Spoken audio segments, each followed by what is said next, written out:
이제 칼슘이나 인산 이런 비료들 흡수를 촉진시키는 방법은 옆면살포할 때 붕산을 조금 혼용해 주시면 조금 흡수가 촉진됩니다. 근데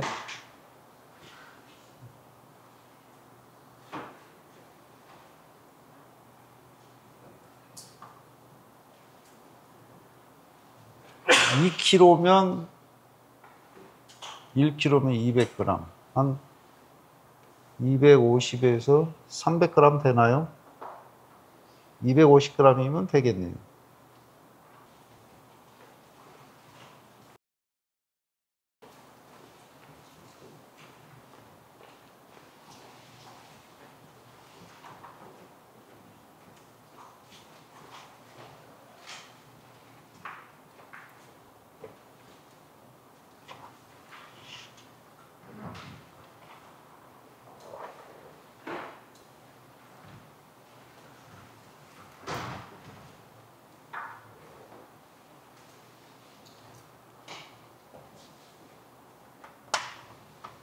붕소는 비료 형태는 두 가지가 있습니다. 붕사가 있고 붕산이 있고, 붕산은 토양시비 전형이에요. 저거를 옆면살포하면 이파리 타요. 빨갛게. 이렇게 보시면 돼요. 동글동글한 알갱이로 되어 있으면 땅에 주는 것, 가루로 되어 있으면 입에다 주는 것.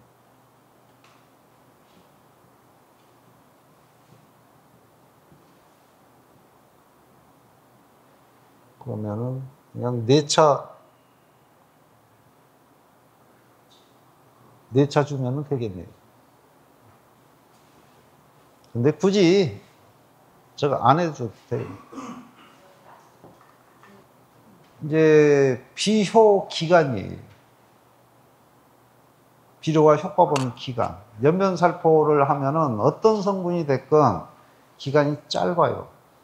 비료가 힘을 쓰는 기간이. 근데 토양 시비를 하면 상당히 오래 가죠.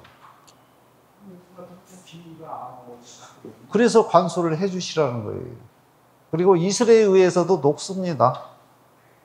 근데 우리가 비료 주고 알갱이가 그대로 있으면 전혀 안 녹는 것처럼 느껴요. 근데 그건 아니에요. 서서히 녹습니다. 그거는 걱정 안 하셔도 돼요.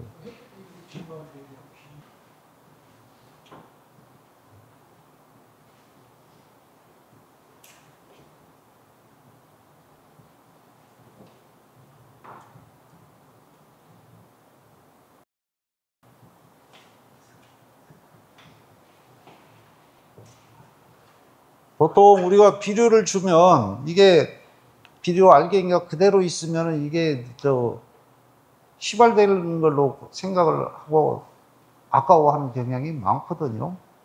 그런데 휘발되는 비료는 질소 중에 암모니아태만 휘발된다고 보시면 됩니다.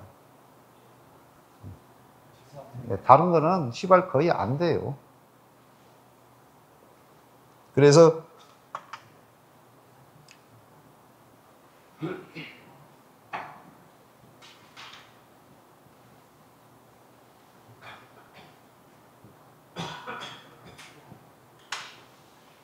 토양 시비 후에 가스장에 받는 경우가 이게 요소하고 유한이거든요. 요것들이 휘발돼서 그래요. 다른 비료들은 거의 가스장에 안 나와요.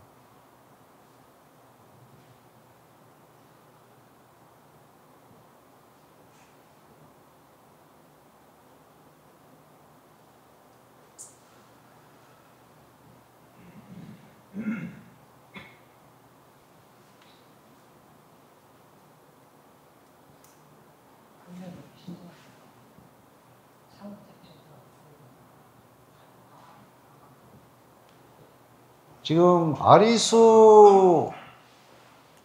아리수의 가장 큰 단점이, 특히 아리수는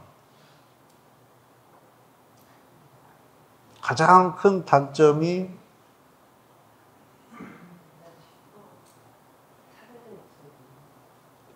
이거거든요.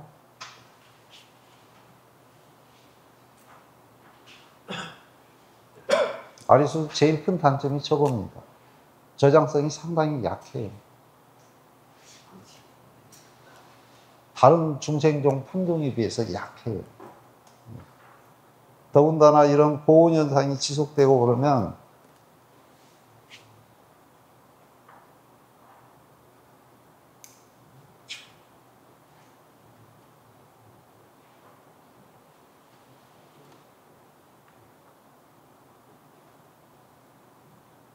작년에 특히 아리수가 과일이 굉장히 물렀어요. 그래가지고 정말 삶아서 가져왔냐 이런 소리까지 나왔거든요. 안동 공판장에서. 근데 올해도 그럴 수 있는 상황입니다. 그래서 아리수, 특히 아리수를 조금 더 단단하게 만들어주는 그런 관리를 하실 필요가 있어요. 그래서 그 전에 한번 말씀드렸지만은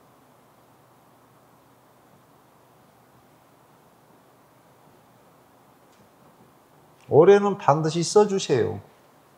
이런 고온 현상이 지속될수록 써주시는 것이 좋습니다. 그래서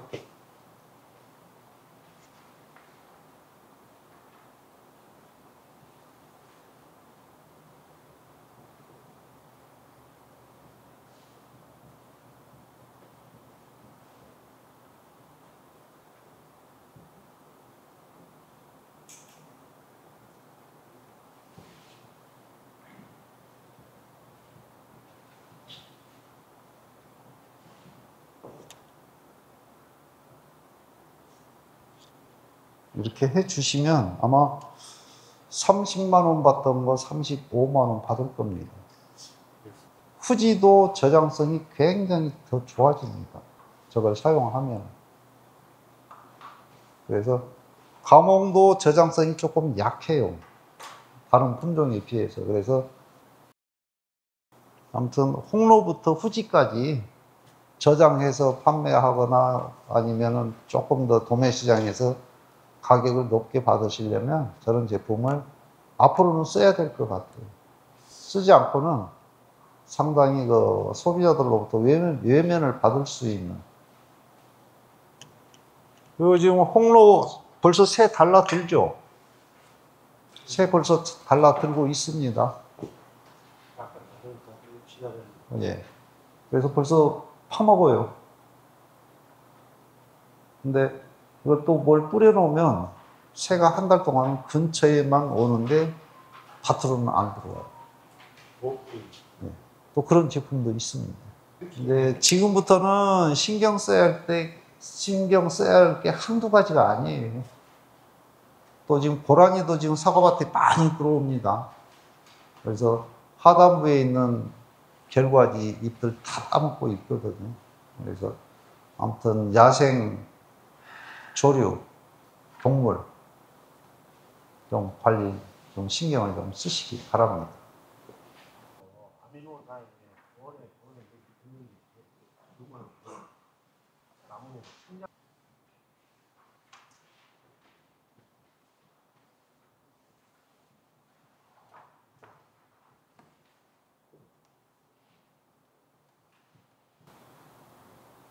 지금 과일 무게에 의해서 많이 처지죠. 근데 지금은 유인하실 때, 들어올리는 유인하실 때 조심하셔야 돼요. 특히 홍로하고 아리수는. 잘못 들어올리면 들어주고 나서 낙과가 많이 발생이 돼요. 지금 과일이 상당히 커져 있는 상태이기 때문에 지금은 잘못 들어올리면은 낙과가 많이 돼요. 그래서 아직까지 이게 견인을 못 하셨다면 너무 무리하게 들어 올리려고 하지 마세요. 그냥 더 이상 처지지 않게만 관리를 해주세요. 그런데 늘어진 척지 상향 요인은 특히 중생종,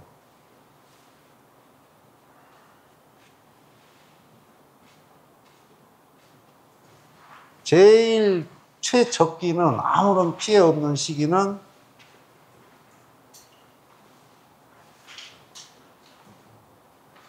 일차적과 직후가 가장 좋아요.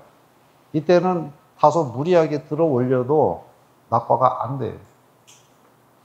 근데 지금은 들어 올리고 나면 특히 홍로 같은 경우는 낙과가 상당히 많이 발생이 될 수가 있어요. 그래서 이렇게 돼 있으면 여기에서 더 처지지 않게 여기에서 요 정도만 들어주세요. 약 들어갈 수 있을 정도만. 그러지 않으면은 낙과가 상당히 많이 발생이 됩니다. 그리고 지금 이제 많이 겹쳐져요. 측지들이. 과일이 자꾸 커지니까 후지도 마찬가지고. 근데 그걸 그대로 방치를 하시면 안 됩니다.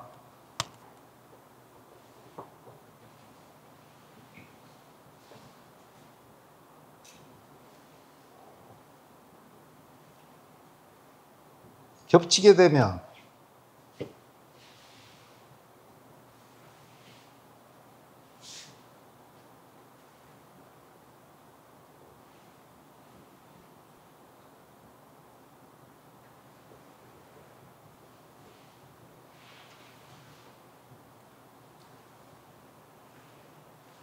그래서 지금 절대 가지가 겹쳐진 상태로 방치를 하시면 안 돼요.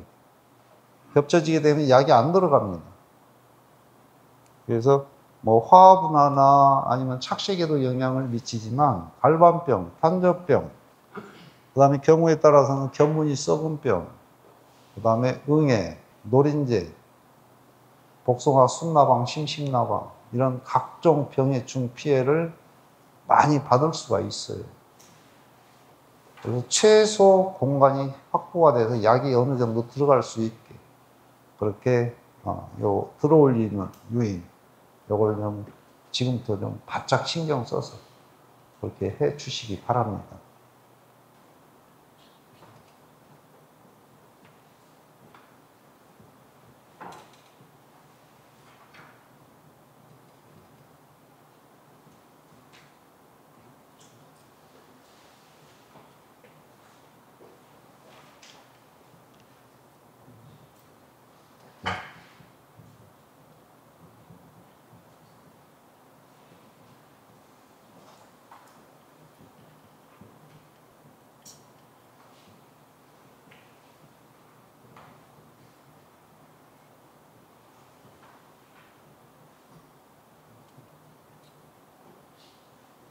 이제 지금부터 물론 1년 12달 매번 똑같습니다만 그래도 지금부터 중점적으로 방제해야 될 대상은 갈반, 탄저, 견문이 썩은 병, 그리고 충원, 응애, 노린재, 복숭아, 순나방, 심식나방. 그래서 적어도 한 7개에서 8개 정도는 지금부터 이제 정말 방제에 신경을 많이 쓰셔야 될 그런 시기라고 볼 수가 있습니다. 그래서 7월 상중순에 중점 방제해야 되는 회충,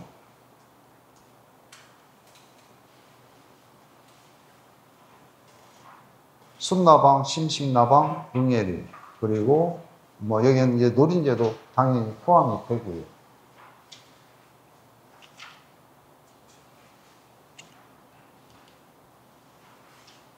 그래서 나방계통은 지금 벤조일 하이드라자이드계, 그리고 이제 응애류는 뭐 여기 지금 여러 계통이 있습니다만은 25번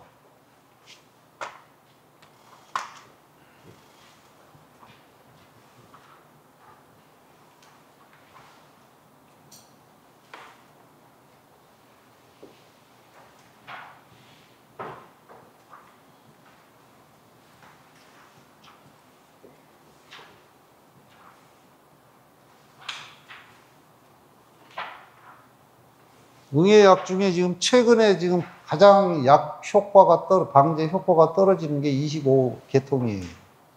파워샷, 쇼크, 그 다음에 노블레스. 요거는 이미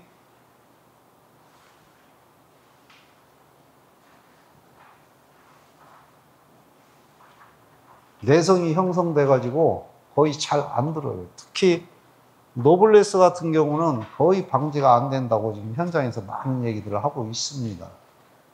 그래서 25번 계통은 가급적이면은 앞으로 한 몇 년은 사용하지 않도록, 그래서 응애 방제 좀 약제 선택하실 때 조금 신중하게 선택을 해 주시기 바랍니다. 근데 지금 쓸 수 있는 거는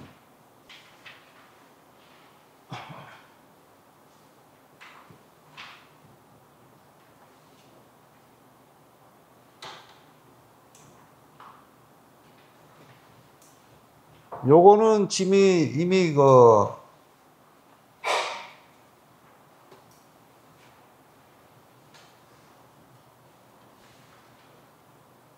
아마 방지력에서 사용하셨을 겁니다. 그래서 요거는 지금 더 이상 써서는 안 되는 그런 거고, 이제 지금 쓸 수 있는 거는 인시피오인데,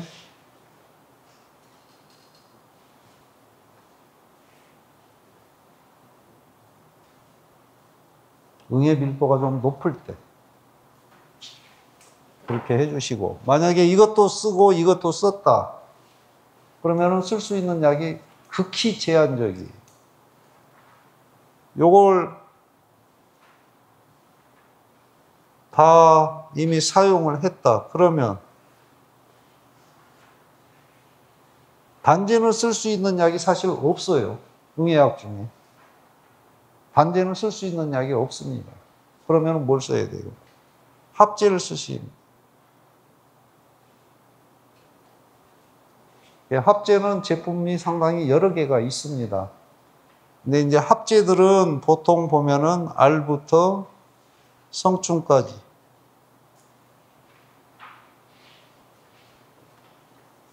방제 효과가 상당히 높은 그런 계통들의 약들입니다. 그래서 만약에 응애 마이트킹이 됐건 인시피오가 됐건 다 쓰고 난 후에 응애가 그래도 제법 밀도가 좀 있다 그러면 이런 건 절대 쓰지 마세요. 25번 계통 A, B 이런 전부 합쳐서 이게 25A이고 여기 아마 25B인가 그럴 거예요. 노블레스가. 그래서 25번 계통은 당분간 사용하지 않도록 그렇게 해 주시기 바랍니다.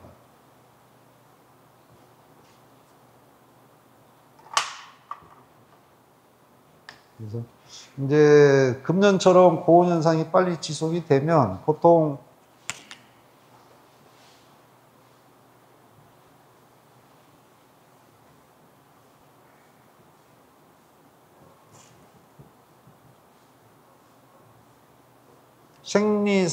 생태상으로 보면 사과응애는 1년에 최대 8회, 전박이는 10회 증식을 한다고 그러는데 금년에는 플러스 한 2회 정도 더 되지 않을까 싶어요. 고온 현상이 지속되면 이 세대 간의 기간이 굉장히 단축이 되기 때문에.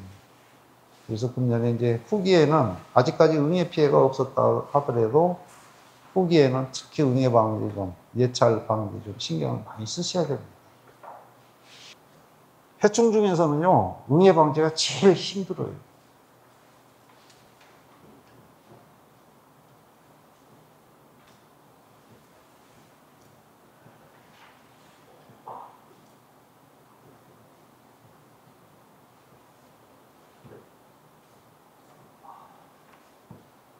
이제 응애 피해에 의해서 입이 변색이 되는 이런 경우가 있습니다.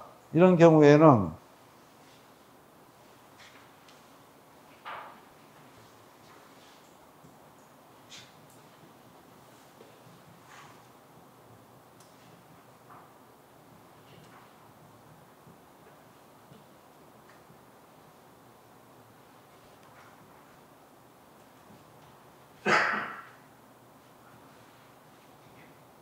비대도 마찬가지예요.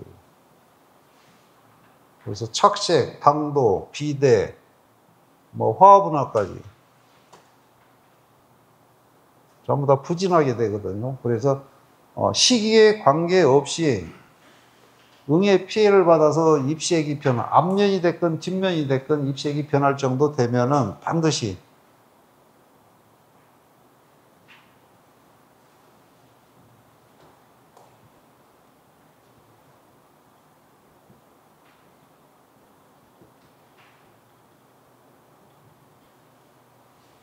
응애 피해를 심하게 받은 거하고는 저거 반드시 해주세요. 그러면은 입의 기능이 일정 부분 회복이 됩니다.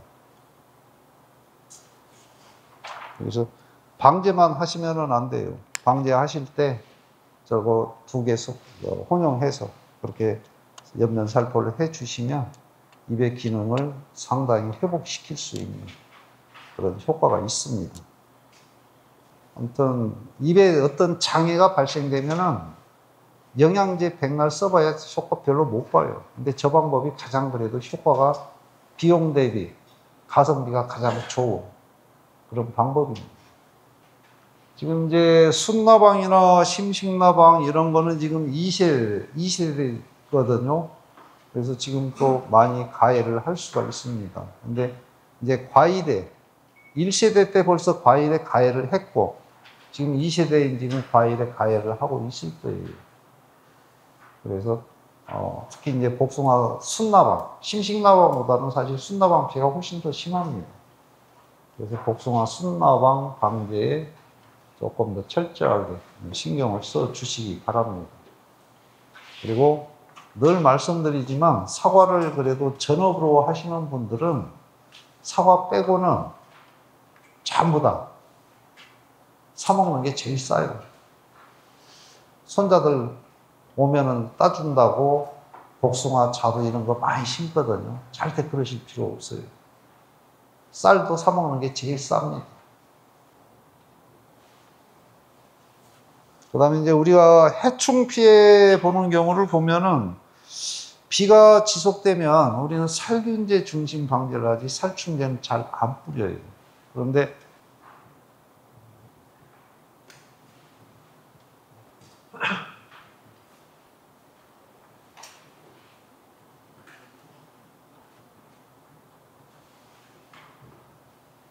여름에 비가 많은 해 피해가 확산되는 해충이 있습니다.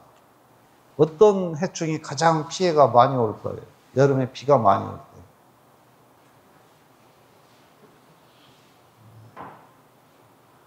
여름에 비가 많은 해일수록 흡수나방 피해가 많아요. 즉, 폭 썩는.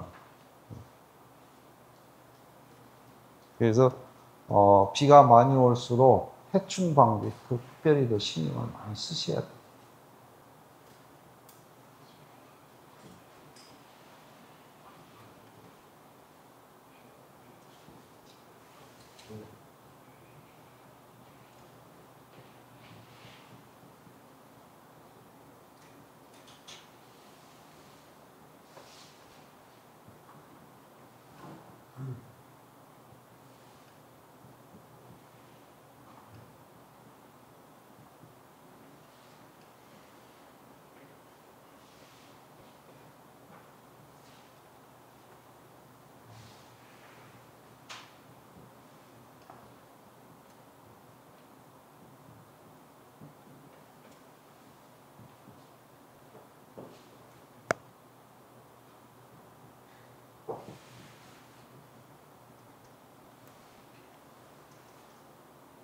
과원 주변에 고추, 감자, 가지, 콩, 들깨, 참깨, 라일락, 다풍나무, 그 다음에 꽃사과 과일 달린 거.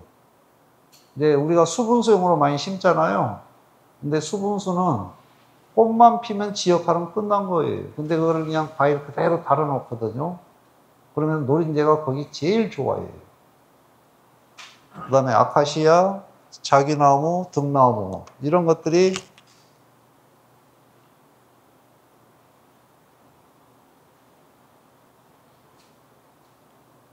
콩처럼 꼬투리가 달리는 열매가 꼬투리로 달리는 식물들 이런 것들이 노린재들이 제일 좋아하는 식물들이에요. 그래서 이런 식물들이 과원 주변에는 사실 없는 게 제일 좋습니다. 근데 시골 상황이 그러지는 못하죠. 식도 마찬가지예요. 예. 노린재들이 특히 좋아하는 식물들이 이런 것들이 있습니다.